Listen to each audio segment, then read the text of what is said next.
ओम भूर्भुवः स्वः। इस मंत्र की गूंज में जो एक पवित्रता और ऊर्जा है ना, उसे बिल्कुल महसूस किया जा सकता है। देखिए, ये ध्वनि केवल कुछ शब्दों का उच्चारण भर नहीं है, बल्कि ये एक बहुत ही खास और विशाल आयोजन की शुरुआत का प्रतीक है। आज के इस विश्लेषण में हम एक ऐसे ही अद्भुत आयोजन की गहराई में उतरने वाले हैं, जिसने अलग-अलग आस्थाओं को एक ही मंच पर लाकर खड़ा कर दिया।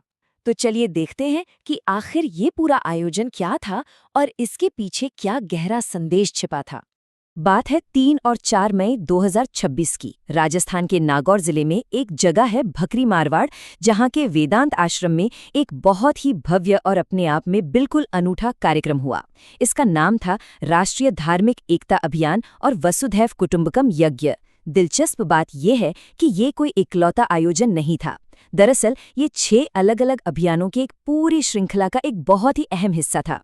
ये कोई आम सम्मेलन नहीं था, बल्कि एक ऐसा मंच था जहां अलग-अलग धार्मिक परंपराओं के संतों और श्रद्धालुओं का एक विशाल समागम हुआ। कह सकते हैं कि इस आयोजन ने कागज पर लिखे विचारों को असल जिंदगी की एक बेहद खूबसूरत तस्वीर में बदल दिया। अब देखिए, इस पूरे आयोजन की नींव एक बहुत ही मूल मंत्र पर टिकी थी, और वो है वसुधैव कुटुंबकम। ये एक प्राचीन संस्कृत वाक्यांश है। इसका सीधा सा अर्थ है कि ये संपूर्ण विश्व, ये पूरी दुनिया ही एक परिवार है। ये सिर्फ एक विचार नहीं है, बल्कि देखा जाए तो ये सभी तरह की दूरियों और भेदों को मिटाने का एक स्पष्ट आह्वान है।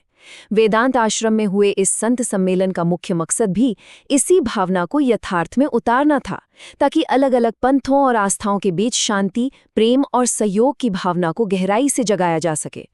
इस आधिकारिक निमंत्रण पत्र के ग्राफिक्स पर अगर हम नजर डालें तो सबसे नीचे आयोजक का नाम लिखा है, हम मूल भारतीय नागरिकगण। ये नाम ही शानदार ढंग से बता देता है कि इस आयोजन का असल लक्ष्य क्या था। इसमें हिंदू, जैन, सिख और बौद्ध परंपराओं के बीच एकता और सद्भाव स्थापित करने की बात बहुत ही स्पष्ट रूप से कही गई है। इसका उद्देश्य ही मानव जीवन में शांति और सहयोग को बढ़ावा देना और वसुधैव कुटुंबकम के सिद्धांत को व्यवहार में लाना था। सच कहें तो ये पोस्टर केवल एक निमंत्रण नहीं, बल्कि एक बड़े संकल्प की ओर उठाया गया पहला कदम था। तो चलिए आगे बढ़ते हैं और देखते हैं कि उस दिन कार्यक्रम कैसे आगे बढ़ा। 3 मई के कार्यक्रम की रूपरेखा सच में कमाल की है। ये दिखाती है कि कैसे एक ही दिन में अलग-अलग आस्थाओं के अनुष्ठानों को बहुत ही खूबसूरती से एक साथ पिरोया जाता है। दिन की शुरुआत होती है सुबह यज्ञ और हवन के साथ। फिर दोपहर 4 बजे पुष्कर से पधारे सिख संतों द्वारा सुखमोनी साहिब जी का पाठ और अरदास संपन्न की जाती है। इसके ठीक बाद शाम 5:30 बजे लंगर प्रसाद का आयोजन होता है और फिर रात को सत्संग और भजनों का दौर।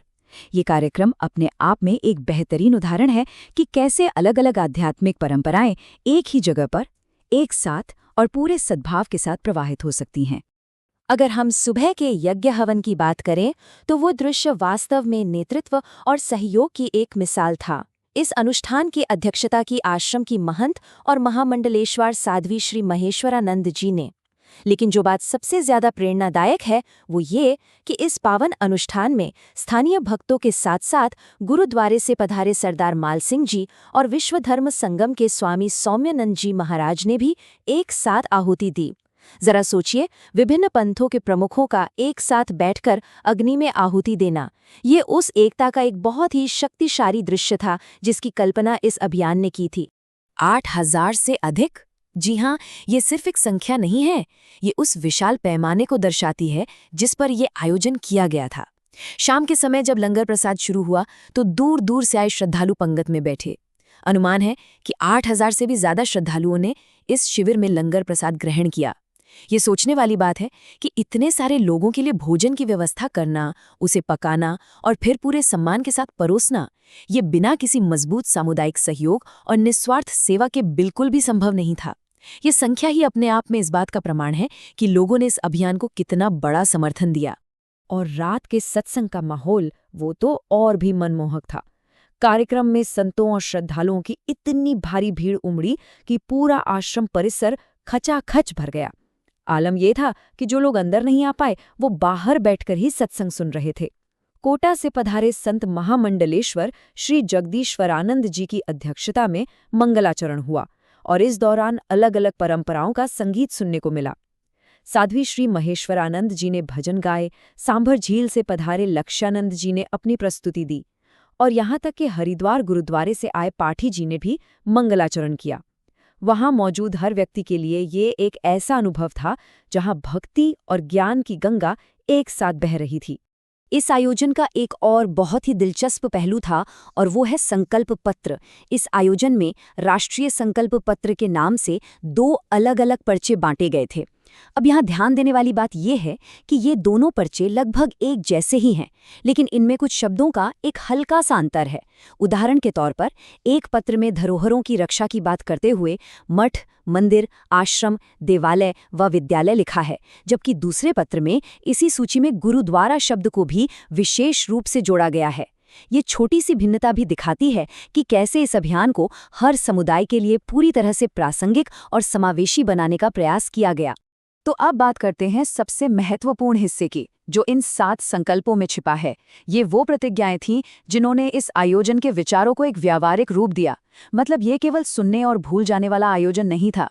इसमें आए लोगों ने ये संकल्प लिया कि वे अपने पूर्वजों के ज्ञान और शास्त्रों की रक्षा करेंगे और भेदभाव को मिटाकर आपसी सहयोग बढ़ाएंगे।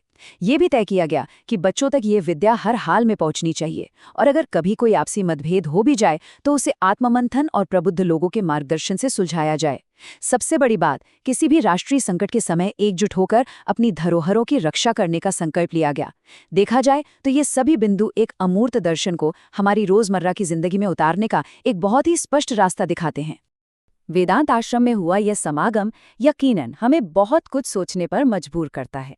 इसने साफ तौर पर दिखाया कि कैसे अलग अलग मान्यताएं एक साथ आकर शांति और सहयोग का इतना शक्तिशाली उदाहरण पेश कर सकती हैं।